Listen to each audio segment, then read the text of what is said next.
Hi everyone, and welcome to this pre-recorded land training session.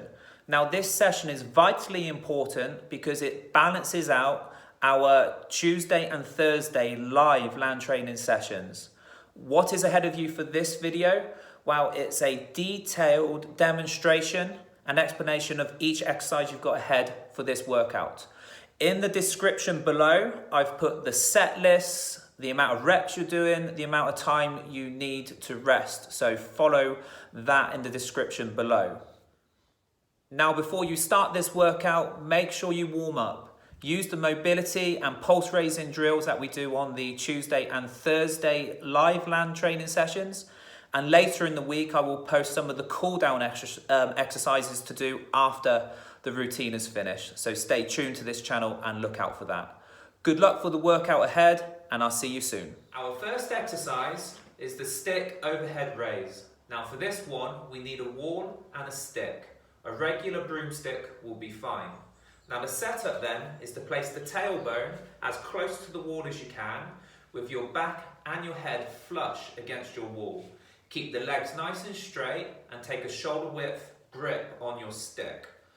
Start with the stick in line with your shoulders, keep the arms straight as you can, and raise that stick up overhead, aiming those knuckles toward the wall.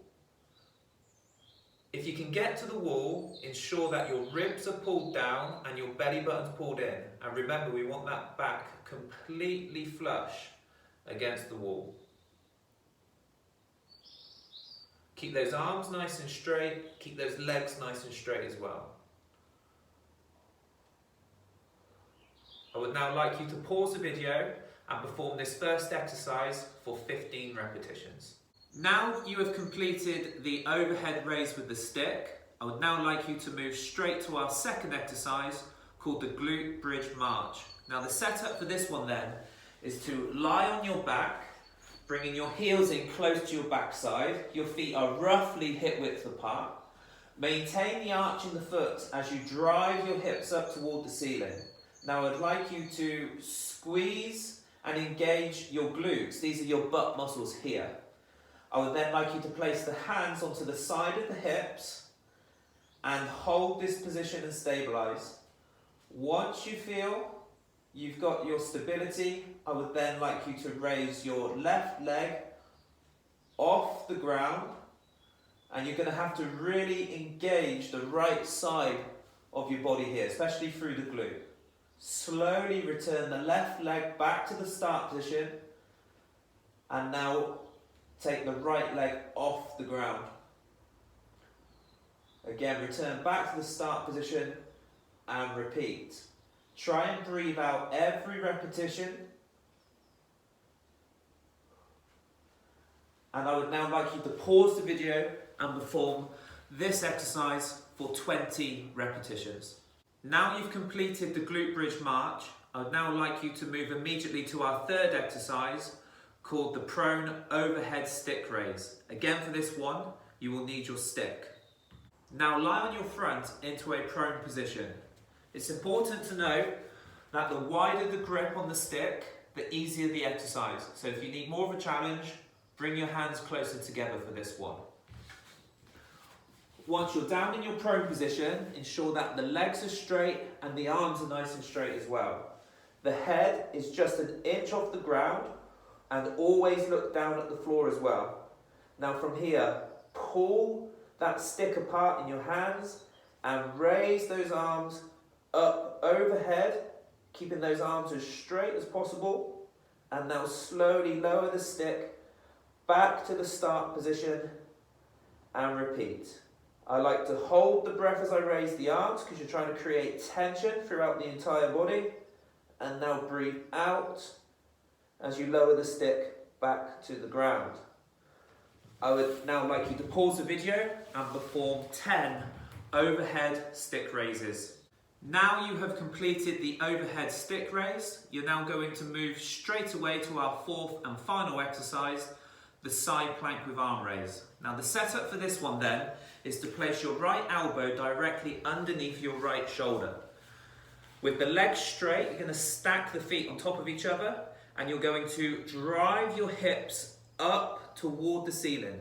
Now slide the head back, ensure there's a straight line through the body, and pull your belly button up and in, and make sure you're engaging these obliques on the right side of your torso here.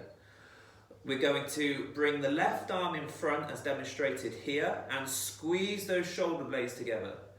Now from here, I'd like you to raise that left arm up toward the ceiling and then lower back down to your start position and repeat. Make sure you breathe out as you raise the arm and then breathe in as you lower the arm. So take that breath at each repetition. Again, I would like you to pause the video and perform somewhere in the region of 15 to 20 repetitions per side. You should have now completed 2 loops of round number 1. Now you've completed that round, you're now ready for round number 2, and this is our first exercise, which is the chair squat. So the start position for this one then is to stand up with the legs shoulder width apart, with the toes turned out slightly. From here, we're going to bend the knee and push the hips back, raising the arms until you locate your chair. From here, return to your start position and repeat.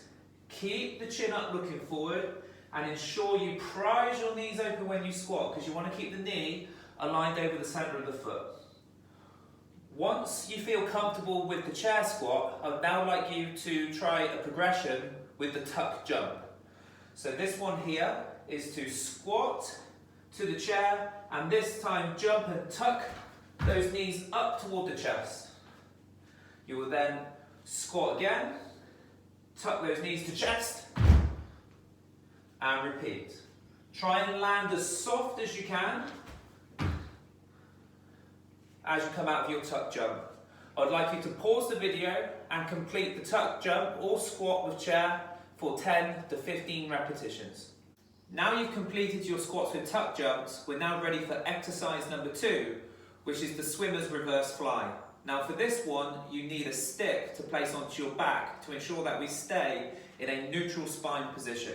So we're going to place your stick onto the back of the head and against your tailbone with the legs shoulder width apart and the toes pointing forward. From here, I would like you to push your hips back as far as you can until you come into this horizontal position. As I bring my hands down in front, I want you to balance the stick on your back and the stick must stay in contact with the back of the head and the tailbone. This will ensure you have your neutral spine position. Now from here, I would like you to have the palms forward like I have here with your thumbs out to the side. We're going to raise the arms out to the side, squeeze in your shoulder blades together. From here, you're going to move the arms back, rotating the palms up toward the ceiling until the knuckles hover above your tailbone. From here, I'd like you to return back out to the side with those thumbs up toward the ceiling, squeezing those shoulder blades still, and then lowering your arms back to the start position. I'm going to demonstrate this one more time. Ensure that your stick remains in contact with the head and the tailbone so you have that neutral spine throughout your range of motion. Please take your time, kind of breathe when you can through this one. Just really focus on your form and keep squeezing those shoulder blades together. It's a tough movement, this one. I would like you to pause the video and perform somewhere in the region of 5 to 10 repetitions. Now you've completed the swimmer's reverse fly, you are now ready for exercise number 3, which is the Seiza squat. So this one here then, I want you to kneel on the ground with the feet flat to the ground as I'm demonstrating here. I want you to tilt your pelvis so your tailbone's tucked between the legs. I want you to squeeze your glutes, engage your tummy muscles here, arms in front with the fists clenched and slide that head back into the tuck chin position. From here, I would like you to take a deep breath in and lean back until you feel that stretch and activation on your thighs. You want to feel that stretch and activation on the thighs, and now return back to the start position, breathing out. I will demonstrate this repetition just one more time.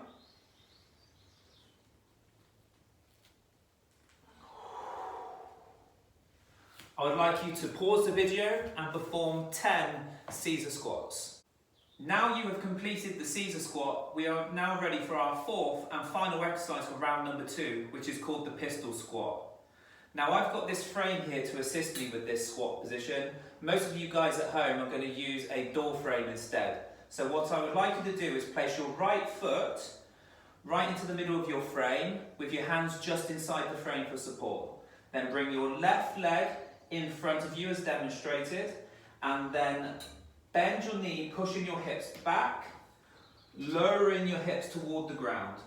I would then like you to use the frame for assistance to pull you out of the bottom position. Ensure that you maintain the arch of the right foot. So I want you to push through your heel and keep your big toe on the floor. That's very important. Now keep the chin up, look forward, breathing in on the way down, and now breathing out on the way up. This one's very challenging, guys, and I would like you now to pause the video and perform 10 repetitions per side.